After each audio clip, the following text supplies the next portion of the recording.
तो आज हम लोग बात करेंगे कैसे बोर्ड एग्ज़ाम में कॉपी राइट करते हैं, इसके बारे में हम बात करेंगे। तो मैं 6 पॉइंट्स के बारे में बात करूंगा यहाँ पे। Number 1 speed, number 2 time, number 3 writing skills, number 4 presentation, number 5 preparing method और नंबर 6 अदर एक्टिविटीज़। सबसे पहली बात तो बोर्ड एग्ज़ाम के लिए जो कॉपी मिलती है उसमें लाइन कॉपी होती है, लाइनिंग वाली। वो ब्लैंक कॉपी ऐसे नहीं होती है, वो लाइन वाली कॉपी होती है। लाइन वाली कॉपी होने के बावजूद उसमें हाशिया नहीं होता है, इसलिए तुमको क्या करना पड़ेगा, उसमें हाशिया बनाना पड़ेगा, जिसके लिए एक 30 सेंटीमीटर की स्केल लेके जाना पड़ेगा एग्ज़ाम में और उससे आप हाशिया बनाएंगे।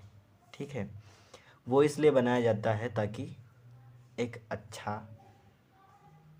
रिटन वर्क उस पर किया जा सके। अब क्या है कि अगर साइड्स में आप यहाँ से लिखना स्टार्ट करेंगे तो कभी कभी क्या होता है, जैसे आप यहाँ से लिखना स्टार्ट कर रहे हैं तो पहले वाले पेज में तो यहाँ से खुल रहा है पेज, अगले वाले पेज में वो चूँकि किसी ना किसी माध्यम से वो चिपकाया गया होता है ना पेज, तो वो अच्छे से खुलता नहीं है।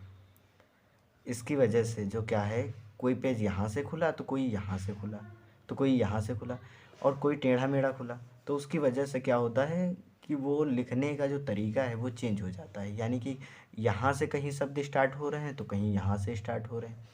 इससे क्या हो जाता है, गलत इम्प्रेशन आता है। जो चेकर होता है वहाँ, जो कॉपी चेक करता है, उसके ऊपर गलत इम्प्रेशन आता है। तो इसके लिए तुमको क्या करना पड़ेगा, सबसे पहले तो हाशिया खींचना पड़ेगा, और हाशिया बहुत बड़ा नहीं होना चाहिए। जितना नॉर्मल कॉपी में होता है उतना ही बड़ा हाशिया होना चाहिए। ओके, तो सबसे पहले मैं बात करने वाला हूँ स्पीड के बारे में। सबसे पहली बात, आप में स्पीड होना बहुत इम्पोर्टेंट है। अब आप किसी भी डेरिवेशन को, न्यूमेरिकल को या किसी पैराग्राफ को आप राइट करेंगे, लिखेंगे, ठीक है, तो स्पीड होना उसमें बहुत ज़रूरी है। अब क्या है, अगर स्पीड होगी तो आप सारी बातें लिख भी पाएंगे और टाइम भी बचा लेंगे। अब क्या है कि उसमें अगर तुम्हारी स्पीड तेज़ है तो उसमें टाइम भी बचा लोगे और सारी बातें लिख भी पाओगे। तो इसलिए स्पीड का होना बहुत इम्पोर्टेंट है कॉपी लिखने के लिए, ताकि टाइम बचे। और नंबर 2 टाइम। अब क्या है कि बोर्ड एग्ज़ाम में जाते समय या तो आप घड़ी ले लें, और अगर आप घड़ी नहीं लेते हैं तो वहाँ के विद्यालय में यह व्यवस्था की गई होती है कि वो हर ब्रेक पे, यानी कि हाफ आवर पे, एक बेल ज़रूर बजाते हैं। ठीक है, तो आप उससे समझ जाएंगे कि अभी इतना टाइम हो चुका है और इतना बाकी है। या फिर आप घड़ी ले लेंगे तो उसमें तो बहुत अच्छा रहेगा। अब 30 क्वेश्चन है तो आप उसका शेड्यूल फिक्स कर सकते हैं कि ये इतने मिनट में होगा, ये इतने मिनट में हो जाएगा, और उस हिसाब से आप उसका रिटन कर सकते हैं, लिख सकते हैं। ठीक है, तो टाइम को फिक्स करना भी इम्पोर्टेंट होता है। Number 3 writing skills. तो राइटिंग स्किल्स क्या होती हैं, अब क्या है कि लिखने के तरीके वही राइटिंग स्किल्स होती हैं। जैसा कि हम लोगों की एक्टिविटी स्किल्स होती हैं, वैसे ही उन राइटिंग यानी कि लिखने के भी तरीके होते हैं, स्किल्स होते हैं। तो आप सबसे पहली बात, जब आप लिख रहे हो तो हाशिया के बिल्कुल करीब से ही पैराग्राफ्स लिखें, मतलब जितनी भी लाइन हो वो यहीं से लिखना स्टार्ट करें। हेडिंग डालें तो यहीं से, ये नहीं कि यहाँ से गैप छोड़ दिया कुछ दूरी का फिर इसके बाद लिखना शुरू किए। गैप नहीं छोड़ना है। अगर आप पैराग्राफ शुरू कर रहे हैं तब आप थोड़ी सी गैप दे दीजिए, और अब यहाँ से मान लो हाशिया है तो इतना गैप दे के यहाँ से लिखना स्टार्ट कर सकते हैं। ओके, तो आप क्या करेंगे, थोड़ी सी गैप देंगे और क्या करेंगे, लिखना स्टार्ट कर सकते हैं यहाँ से। ओके, अब नंबर 3 हो चुका। Number 4 presentation. अब प्रेजेंटेशन क्या है कि आप किसी भी चीज़ को अगर आप लिखना चाहते हैं, मान लीजिए कि आगरा में ताजमहल है, ठीक है, आगरा में ताजमहल है, ताजमहल है। अब ये बात तुमने लिखी, ठीक है। अब क्या है कि आपको आगरा पता है, जो कि एक मेन इम्पोर्टेंट क्या है, पार्ट है, यानी कि उस शहर का नाम है जहाँ पे ताजमहल स्थित है। इसलिए आप इसको हाईलाइट कर सकते हैं। हाईलाइट का मतलब है इसको आप किसी अदर कलर से लिख सकते हैं। जैसे कि अब ये ब्लू कलर से लिखा है तो आप इसको ब्लैक से कर सकते हैं, ठीक है।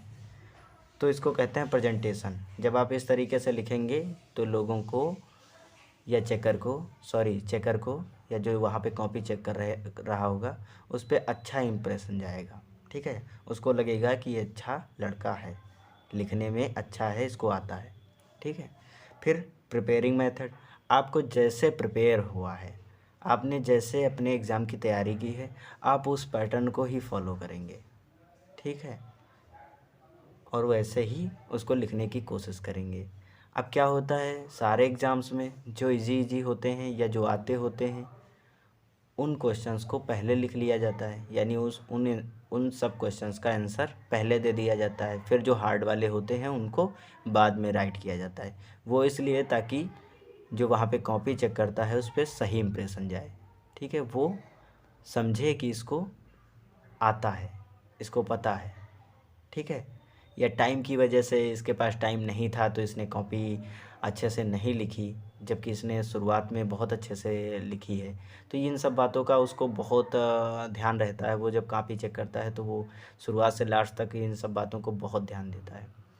फिर अदर एक्टिविटीज़ में, अब अदर एक्टिविटीज़ में ये है कि आप मान लीजिए कि आप कोई हेडिंग डालते हैं। हेडिंग में मतलब मान लीजिए कि इंट्रोडक्शन ही आपने लिखा, इंट्रोडक्शन ही मान लो आपने लिखा, ओके।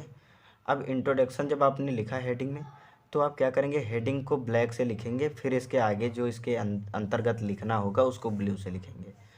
लेकिन जो हेडिंग होगी उसके नीचे आप क्या करेंगे, अंडरलाइन करेंगे, ओके। उसके नीचे आप क्या करेंगे, अंडरलाइन करेंगे। इससे क्या होता है, इससे भी एग्ज़ामिनर के या जो कॉपी चेक कर रहा होता है उसके माइंड में एक अच्छा इंप्रेशन जाता है। उसको लगता है कि ये एक शेड्यूल वाइज लिखा गया है, ये बहुत सही पैटर्न में लिखा गया है, बहुत अच्छे तरीके से लिखा गया है। तो इन सब बातों का बहुत बहुत ध्यान रखना पड़ता है। नंबर 7 जो होता है उसको मैंने इसमें नहीं लिखा है, मैंने सिर्फ ये एक्टिविटीज़ सिर्फ कॉपी लिखने के बारे में बातें की हैं। अब मैं और बता दूं जो कि होता है, जो कि सब पे ये होता है कि जब आप एग्ज़ाम देने जाते हैं तो आप क्या करते हैं, डिप्रेस्ड हो जाते हैं। जैसे ही देखा पेपर तो उसमें कुछ क्वेश्चन आते थे, कुछ नहीं आते थे, तुमने पढ़े, अब तुरंत तुम क्या हो गए, डिप्रेस्ड हो गए, तुमको लगा कि नहीं कर पाएंगे। और ऐसे में क्या होता है, इस सिचुएशन में जो आते होते हैं वो भी आप भूल जाते हैं, जो नहीं आते हैं उसकी तो बात ही अलग है। तो आप क्या करेंगे ऐसी सिचुएशन में, ऐसी सिचुएशन में आप अपने आप को थोड़ा सा संयम में रखेंगे, सहजता से पेपर को पढ़ेंगे और धीरज रख करके उसको सॉल्व करेंगे, ओके। और इस तरीके से आप पूरे 3 घंटे का शेड्यूल फिक्स करेंगे, ओके।